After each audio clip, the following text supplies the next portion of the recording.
Hey everybody, it's the Board Game Blogger, and today I'm going to talk to you about the kindest, warmest, most wonderful game I've ever played in my entire life. No, it's not Raymond Shaw and the Manchurian Candidate, great Cold War movie that it is. This time I'm talking to you about that great Cold War board game, Twilight Struggle.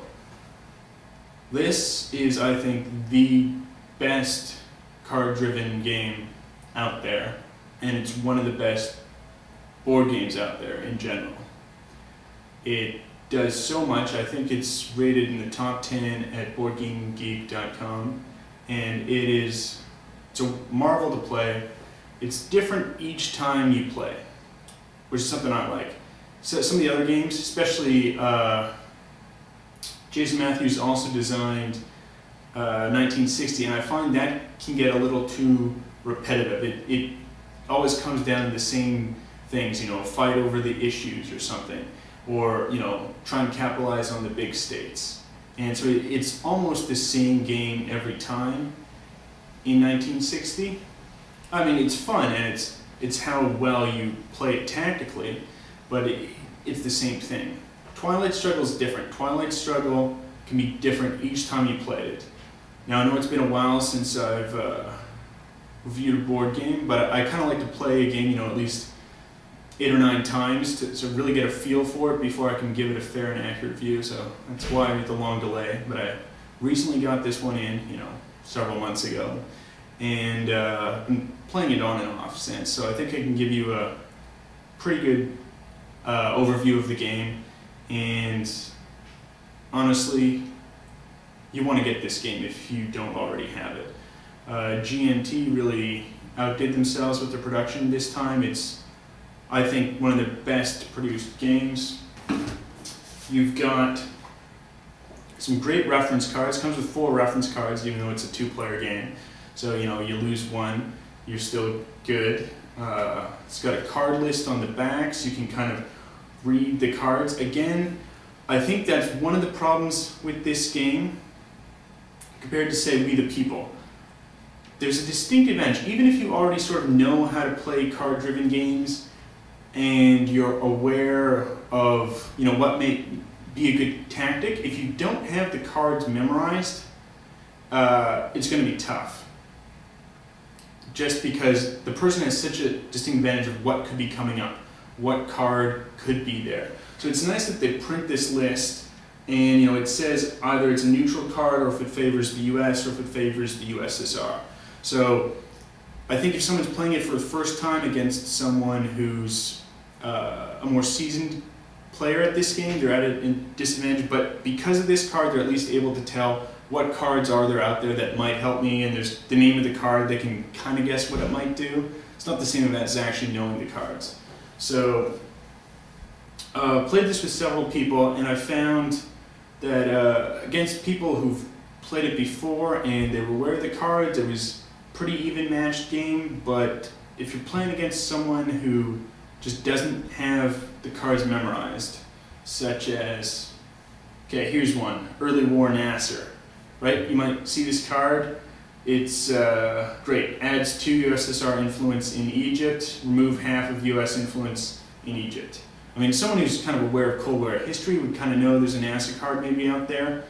If you don't, you know, in your America, you pile that in, boom, Nasser hits you. But, you know, later on you can always play Anwar Sadat, you know, get some American influence back and kick out the Soviets. So it's a great game, great cards, but I think you really have to play it maybe 2 or 3 times to be just aware of the cards and how it goes. Well, let's take a closer look at the board now and see how you play. Now I've zoomed in really close here just to show you DEFCON status and required military operations. We start the game at peace, and every time someone tries to coup a battleground country is a country in purple here. So Angola would be a battleground country. Well, Botswana, where, see here, it's the lettering is you know, white or yellow. It's not a battleground country. So every time someone tries a coup of a battleground country, that's going to affect the DEFCON status, and it will go down 1. And then once you're at DEFCON status 4, you can't try and coup or realign in Europe. If it's at 3, you can't coup or realign in Asia. When you're at 2, you can't coup a battleground country anywhere. These are, you can't coup countries anywhere in Europe, or anywhere in Asia, or anywhere in the Middle East. If you try to coup when the DEFCON status is at 2, rather, that goes into nuclear war, and you lose the game if you're the cause of the nuclear war. So it's kind of a neat process there. The way it works here is you've got your different cards that do different things. So for instance, you've got Fidel here. So upper here, it's a 2 red star. So red means that it's a Soviet event. So even if the American player plays this card, it will still trigger for the Soviets.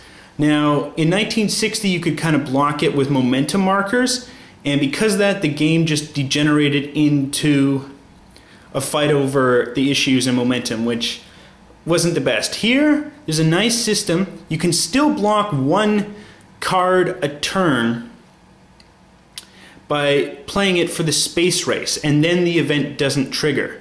So you can avoid triggering having your really bad opponent's events trigger for you. So that's a neat system that way. If you're the Russians, however, you could play it either for the event, or you could play it for 2, for sort of the 2 points. So there's different things you could do. You could either spend it on realignment rolls, on coups, or influence.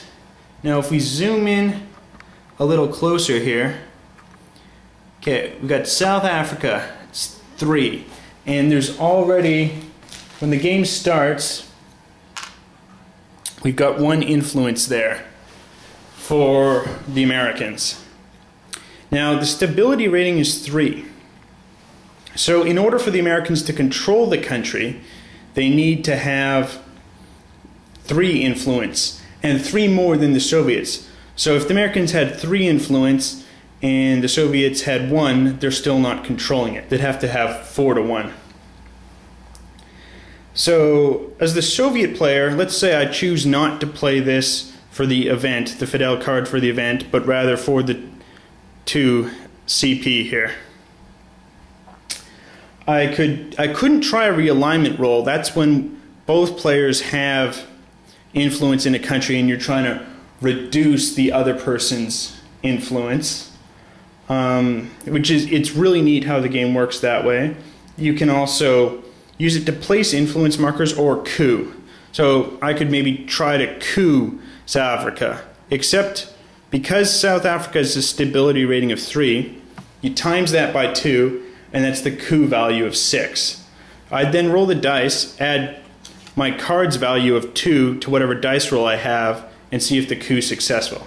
So if I rolled a 6, I'd add that to the 2, and be total of 8 minus the 6 for South Africa, and the Americans would go down 1 and I'd go up 1.